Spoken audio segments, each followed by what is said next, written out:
అవసరమా? 1700,00,00,000 నుండి 1800,00,00,000 పెట్టి లేట్ సీనియర్ ఎన్టీఆర్ గారికి విగ్రహం పెట్టడం అవసరమా? ఇప్పుడు ప్రెజెంట్ ట్రెండింగ్ టాపిక్ ఇదే. చర్చలు జరుగుతున్నాయి. ఒకరేమో మా ఇష్టం అంటారు. ఒకరేమో పెట్టుకుంటే తప్పేంటంటారు. ఇంకొకరేదో పబ్లిక్ ఫండ్స్ ఎందుకు మిస్‌యూజ్ చేస్తున్నాం అని అడుగుతారు. అసలు దీని మీద నా టేక్ ఏంటి? నా పర్స్పెక్టివ్ ఏంటి? ఇక్కడ మనం మిస్ అవుతున్న ఎన్నో పాయింట్స్ ఏంటి? ప్రతీదీ చెప్తాను. Hi myself Pavan Rudraveer Shanmukha. Welcome to the channel Pavan Sanatani. ఇట్లానే ప్రతి political topic, geo politics, current affairs ప్రతి దాని మీద అన్‌బయాస్డ్, అన్‌ఫిల్టర్డ్‌గా ఏ పార్టీ సైడ్ తీసుకోకుండా మీకు మంచి ఏది? చెడు ఏది? అనేది కంప్లీట్‌గా చెప్తాను. ఛానెల్‌ని సబ్స్క్రైబ్ చేసి పెట్టుకోండి అంతే. 19 ఇయర్స్ ఓల్డ్, చాలా కష్టపడుతున్నాను. ఎడ్యుకేషన్, యూట్యూబ్, ఇన్‌స్టాగ్రామ్ అన్నీ చూసుకొని, టైం తీసుకొని మీకోసం ఒక మంచి కంటెంట్ తీసుకురావడానికైతే నేను ప్రయత్నిస్తాను. సబ్స్క్రైబ్ చేసి పెట్టుకోండి. ఇంక టాపిక్‌లోకెళ్ళిపోతే, మన లేట్ సీనియర్ ఎన్టీఆర్ గారు ఎవరైతే ఉన్నారో, former chief minister, actor turned politician. ఆయనకంటూ కూడా ఒక బ్రాంజ్ మెటల్‌తో కొన్ని రిపోర్ట్స్ ఏం చెప్తున్నాయంటే, బ్రాంజ్ మెటల్‌తో 1800,00,00,000 ఎస్టిమేటెడ్‌గా అంత డబ్బులు పెట్టి ఒక విగ్రహాన్నయితే స్థాపిద్దాం అనుకుంటున్నారనమాట. మొత్తం బ్రాంజ్ అంటే తెలుసు కదా! రాగి. ఆ రాగి మెటల్‌తో తయారు చేసిందే. అయితే దీనికి సంబంధించి అటు సైడ్ చర్చలేందంటే, ఆయన మన రాష్ట్రానికి ఎంతో కాంట్రిబ్యూట్ చేసిన నాయకుడు గదా! అప్పుడు పెడితే తప్పేముంది? నెక్స్ట్ ఇంకొక సైడ్ వర్గం వాళ్ళేమంటున్నారంటే, పెట్టుకుంటే మీ పార్టీ ఫండ్స్‌తో పెట్టుకోండయ్యా! లేదంటే మీ పార్టీ డబ్బులతో పెట్టుకోండి. జనాలు టాక్స్ కట్టే డబ్బులతో ఎందుకు పెట్టాలి? అని ఇటు సైడోళ్ళ వాదననమాట. దీంట్లో నా టేక్ ఏంటి? అంటే ఈరోజు మన ఆంధ్రాలో ఉన్న సమస్యల గురించి చెప్తా. ఈరోజు మన ఆంధ్రప్రదేశ్ మీద ఎంతో అప్పు అనేది ఉందనమాట. అమరావతి డెవలప్ చేయడానికి ఈ రోజున్న కూటమి ప్రభుత్వం ఎన్నో అప్పులు తెచ్చి, ఎన్నో భారీగా ఇన్వెస్ట్‌మెంట్స్ తీసుకొచ్చి ఇవన్నీ చేస్తుంది. మొన్న గూగుల్ వచ్చింది. నెక్స్ట్ తర్వాత ఇంకా ఎన్నో అదానీ కంపెనీస్ వచ్చాయి. ఇంకా చాలా చాలా కంపెనీస్ వచ్చినాయి. ఇది మనకు తెలిసిందే. అయితే ఈరోజు ఇంత అప్పుల్లో ఉంది కదా రాష్ట్రం. ఇంకా ఎన్నో ఇష్యూస్ ఉన్నాయి. రీసెంట్‌గా మనం మెడికల్ కాలేజెస్ ఎగ్జాంపుల్ తీసుకుందాం. మెడికల్ కాలేజెస్ విషయంలో ఏమన్నారు? అవి కట్టొచ్చు కదా! అంటే మా దగ్గర డబ్బులు లేవన్నారు. డబ్బులు లేవు. ఫండ్స్ లేవు. అదే మెడికల్ కాలేజెస్ పీపీపీ మోడల్‌లోకి, పబ్లిక్ ప్రైవేట్ పార్ట్నర్‌షిప్ మోడల్‌లోకి కన్వర్ట్ చేస్తే ప్రైవేటోళ్ళొచ్చి కడతారు. క్వాలిటీ ఇన్‌ఫ్రాస్ట్రక్చర్ ఉంటది. క్వాలిటీ కాలేజెస్ ఉంటాయి అని చెప్పారు. ఇటు పక్క వైఎస్ఆర్‌సీపీ ఓళ్ళేమో ఆర్గ్యూ చేసారు. వద్దు, privatisation పెరిగిపోద్ది.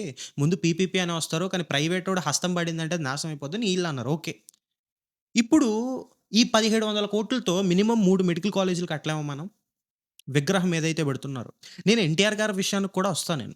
I respect him as a former chief minister of the state. ఆయన ఎంతో కాంట్రిబ్యూట్ చేశారు ఈ రాష్ట్రానికి. నేను చెప్తా దాని గురించి. కట్టొచ్చంటారా? కట్టలేమంటారా? 3 మెడికల్ కాలేజీలు ఈ 1800,00,00,000తో. ఇంకా 4 అన్నా కట్టొచ్చేమో నాకు తెలిసినంత వరకు. ఒక మెడికల్ కాలేజ్ ఎస్టిమేషను 500,00,00,000 యేసుకుంటే, రౌండ్ ఫిగర్ 2,000,00,00,000 చేసుకుంటే 4 మెడికల్ కాలేజెస్ ఒస్తాయి వెంటనే. అంటే ఎస్టిమేటెడ్ ఫిగర్స్‌లో చెప్తున్నా.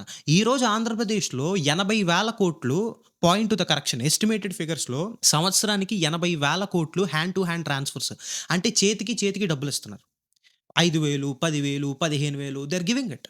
ఇప్పుడు ఈ నెల 5,000 ఇచ్చారు. 10,000 ఇచ్చారు. ఈ 2 రోజులు, 3 రోజుల తర్వాత ఆడి చేతిలో 5,000, 10,000 ఉండవు. మళ్ళీ ఆడికి అవసరం వస్తది. ఇప్పుడు నేనేమంటున్నానంటే, లాంగ్ టర్మ్‌లో చూసుకుంటే ఉపయోగం ఉందా? ఇలా చేతికి ఫ్రీగా డబ్బులివ్వడం వల్ల అని అడుగుతున్నా మిమ్మల్ని. మిమ్మల్ని అడుగుతున్నాను నేను, మీరు చెప్పండి. ఇప్పుడంటారు మరి అరే నాన్న, ఇక్కడ వైఎస్ఆర్‌సీపీయా, టీడీపీ అనేది మ్యాటరే కాదు.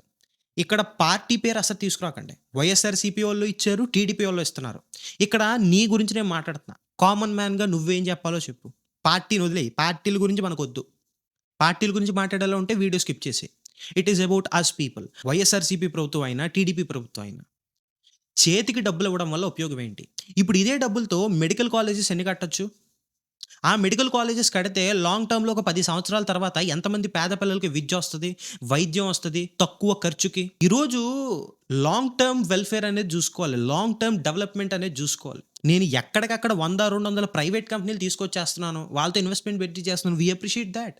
వి appreciate Nara Lokesh garu. We appreciate Chandrababu garu. We appreciate the NDA government for bringing investments to our Andhra.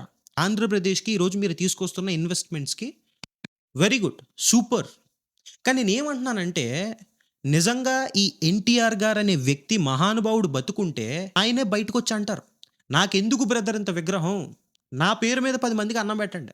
నా పేరు మీద 10 మంది చదువుకునేలా చేయండి. నా పేరు మీద 10 మంది పేదవాళ్ళకి ఉచిత వైద్యం వస్తే, తక్కువ ఖర్చుకి వైద్యం అయితే, నిజంగా స్వర్గీయ ఎన్టీఆర్ గారికి అది ఇంకా పెద్ద పేరు. ఒక పెద్ద బ్రాంజు విగ్రహం పెట్టేసినంత మాత్రాన నథింగ్స్ గోనా హ్యాపెన్.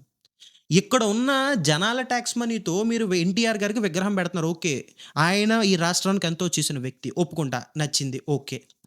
కానీ ఇదే టాక్స్ మనీ కొడుతున్న జనానికి మీరేం జేస్తున్నారు? ఈ రోజుకి మెడికల్ కాలేజ్ కట్టలేకపోతున్నారు కదా! దానికి డబ్బులు లేవంటున్నారు కదా! ఇదే టాక్స్ పేలు మా డబ్బులు తీసుకొని ఆ మహానుభావుడికి విగ్రహం పెడుతున్నారు. ఓకే. కానీ మా విషయానికొచ్చేసరికి మెడికల్ కాలేజ్ ఎక్కడ? ఇక్కడ పెట్టడం, పెట్టకపోవడం విషయం గాదండి. ఇప్పుడు మీరొచ్చేసి అంటారు ఏ టీడీపీ వైఎస్ఆర్‌సీపీ హయాంలో పోస్టర్‌లకి, ప్రతి దాని మీద ఫోటోలకి, ప్రింటింగ్‌లకి, పెయింట్‌లకి వేల కోట్లు ఖర్చు పెట్టారు. తెలుసా మీకా విషయం? వైఎస్ఆర్‌సీపీ హయాంలో. నేను దాన్ని కూడా ఖండిస్తున్నా. నేను దాన్ని కూడా వద్దు అంటున్నా. అర్థమవుతుందా? మీ పొలిటికల్ ఫిగర్స్ గురించి గాని, లేదా పొలిటికల్ ప్రమోషన్స్ గురించి గాని, పోస్టర్‌లకి, ఫ్లెక్సీలకి, కటౌట్‌లకి, విగ్రహాలకి వేల కోట్లు ఖర్చు పెడుతుంటే, ఇక్కడ జనానికి ఒక మెడికల్ కాలేజ్ ఉండట్లేదు. జనానికి కొన్ని ఉండాల్సిన దగ్గర ఉండట్లేదు. నేను చెప్తుందది. డబ్బులు ఎక్కడ వృధా అయినా డబ్బులే. అది, ఇది అని గాదు. మీరిక్కడ ఆ గవర్నమెంట్, ఈ గవర్నమెంట్ అని తీసుకొచ్చారంటే వీడియో స్కిప్ చేసేయండి. ఈరోజు జరుగుతుందేంది? అది కూడా చూడాలిగా మనం. నేనేమంటున్నానంటే, ఈ 1700,00,00,000 గురించే కాదు మ్యాటర్. ఎన్టీఆర్ గారి విగ్రహం గురించే కాదు మ్యాటర్. ఎన్నో విషయాల్లో ఈరోజు కూటమి ప్రభుత్వం తీసుకునే నిర్ణయాలు గాని, ఆ పాలిసీ విషయంలో గాని నేను ఏకీభవించలేకపోతున్నాను. ఎందుకు అంటే 1800,00,00,000తో మీరు ఎన్టీఆర్ గారికి విగ్రహం పెడతారు. నిజంగా స్వర్గీయ ఎన్టీఆర్ గారు ఇక్కడుంటే ఆయన ఏం ఆలోచిస్తారు? నాకెందుకు బ్రదర్ అంటారాయన. నిజంగా ఆ మహానుభావుడు అదే అంటారు. ఉన్న మెడికల్ కాలేజీలు కట్టించండి బ్రదర్ ముందు. ప్రతి పేద అన్నా, చెల్లికి వైద్యం గావాలి అంటారాయన. నిజంగా వాళ్ళనేది అదే. ఈరోజు మనకి ఇలా ఫండ్స్ అనేవి పబ్లిక్ టాక్స్ పేయర్ మనీ అనేది ఈ విధంగా మిస్‌మేనేజ్ అవుతుంటే బాధ రాదండి? ఒక విగ్రహం పక్కన పెట్టేయండి. పోనీ ఆ స్టాచ్యూ పక్కన పెట్టేయండి. ఈ రోజుకి ఉన్న డబ్బులన్నీ కూడా తీసుకొని మొత్తం ఫ్రీబీస్ కింద పంచేస్తున్నారు. ఉచిత పథకాల పేరు మీద పంచేస్తున్నారు. దాని బదులు నిజంగా ఆ డబ్బులన్నీ తీసుకొని ఫ్రీగా గవర్నమెంట్ స్కూల్‌లు డెవలప్ చేయండి. మెడికల్ కాలేజీలు డెవలప్ చేయండి. ప్రతి ఒక్కడు కూడా విద్యకి అర్హుడయ్యేలా చేయండి. అప్పుడు రాష్ట్రం బాగుపడద్ది. చదువుకునే వాళ్ళు పెరుగుతారు. ఓన్లీ డబ్బున్నోడికి మాత్రమే స్కూలు, డబ్బున్నోడికి మాత్రమే వైద్యం, పేదోడు మగ్గిపోతాడు, పేదోడు ములిగిపోతాడు అంటే that's not development. That's not actual welfare కదా! అది నేనంటుంది. ఎన్టీఆర్ గారి ఫోటో పెట్టి థంబ్‌నెయిల్‌లో ఎన్టీఆర్ గారి విగ్రహం అనేది జస్ట్ ఒక కాన్సెప్ట్ కింద యూజ్ చేశాను అంతే. ఎందుకంటే నా మెసేజ్ వెళ్ళాలి కాబట్టి. అర్థవుతుందా? నిజంగా ఇది చూడండి అంటే మీరెవరు చూడరు. అదే ఎన్టీఆర్ గారి విగ్రహం 1700,00,00,000 అని చెప్పి నేనొక హుక్ పెట్టాననుకోండి దాన్ని ఓపెన్ చేసి చూస్తారు మీరు. ఇలా అన్నా వెళ్ళాలని నేను వీడియో చేస్తున్నా. సో, నేనేం చెప్తున్నానంటే మిస్‌మేనేజ్‌మెంట్ అనేది చాలా జరుగుతుంది. ఈరోజు ఎంతోమంది స్టూడెంట్స్‌కి మన రాష్ట్రంలో ఎంతమంది స్టూడెంట్స్‌కి ఫీజ్ రీయింబర్స్‌మెంట్ డబ్బులు ఇంకా పడలేదో తెలుసా? గత ప్రభుత్వంలో ఉన్నప్పుడు కూడా ఒక విడత పడలేదు, కొన్ని విడతలు పడలేదని చెప్తున్నారు నాకు స్టూడెంట్స్. ఇప్పుడు ఈ రోజు ప్రభుత్వంలో కూడా ఎన్నో పడలేదని చెప్తున్నారు. డబ్బులు ఎంతోమంది స్టూడెంట్స్‌కి డబ్బులు పడాలని చెప్తున్నారు. స్టూడెంట్స్‌ని అంటున్నారంటే టీచర్స్ మీరు తెచ్చుకుంటే తెచ్చుకోండి లేదా పొండి. మాకైతే డబ్బులు ఇస్తేనే మేము మీకు సర్టిఫికేట్స్ ఇస్తాం అంటున్నారు. సర్టిఫికేట్స్ మీరు డబ్బులు ఇస్తేనే ఇస్తాం అంటున్నారు. వాళ్ళు కార్పొరేట్ కాలేజెస్ వాళ్ళు అట్లానే మాట్లాడతారు. ఈరోజు మీరిన్ని చేస్తున్నారు కదా! ఒక స్టూడెంట్ చదువు కన్నా రాష్ట్రంలో ఏది ముఖ్యం చెప్పండి? ఫస్ట్ ఎడ్యుకేషనే కదండీ మనకు కావాల్సింది. రాష్ట్రం డెవలప్ అవ్వాలంటే first and foremost education. Next health sector. Education సెక్టార్‌లో పిల్లలకి ఫీజ్ రీయింబర్స్‌మెంట్ ఇంకా పడలేదు. హెల్త్ సెక్టార్‌లో ఉన్న మెడికల్ కాలేజెస్ పూర్తవ్వడానికి డబ్బులు లేవంటున్నారు. ఫస్ట్ ఎడ్యుకేషను, హెల్త్ కదా మనకు కావాల్సింది. ఉన్న స్టూడెంట్‌కి ఆరోగ్యం కావాలి. ఉన్న యువతకి చదువు కావాలి. ఈ 2 ఉంటే కదా రాష్ట్రం ముందుకెళ్ళేది. ఆ రెండిటి విషయంలో లేదు. 1800,00,00,000 పెట్టి ఒక విగ్రహం కట్టడానికి మీ దగ్గర డబ్బులున్నాయి. మెడికల్ కాలేజ్‌కి డబ్బులు లేవు. ఉన్న వేల కోట్లు ఫ్రీగా జనం చేతిలో 5,000, 10,000 పెట్టేస్తున్నారు. ఆ డబ్బులతో మెడికల్ కాలేజ్‌లు కట్టలేకపోతున్నారు. లేదా ఫీజ్ రీయింబర్స్‌మెంట్ ఏసి మొత్తం మాఫీ చేయలేకపోతున్నారు. స్టూడెంట్స్ ఇబ్బంది పడుతున్నారు ఈరోజు కాలేజీల ద్వారా. ప్రైవేట్ కాలేజీల ద్వారా సర్టిఫికేట్‌లు ఇవ్వమంటున్నారు.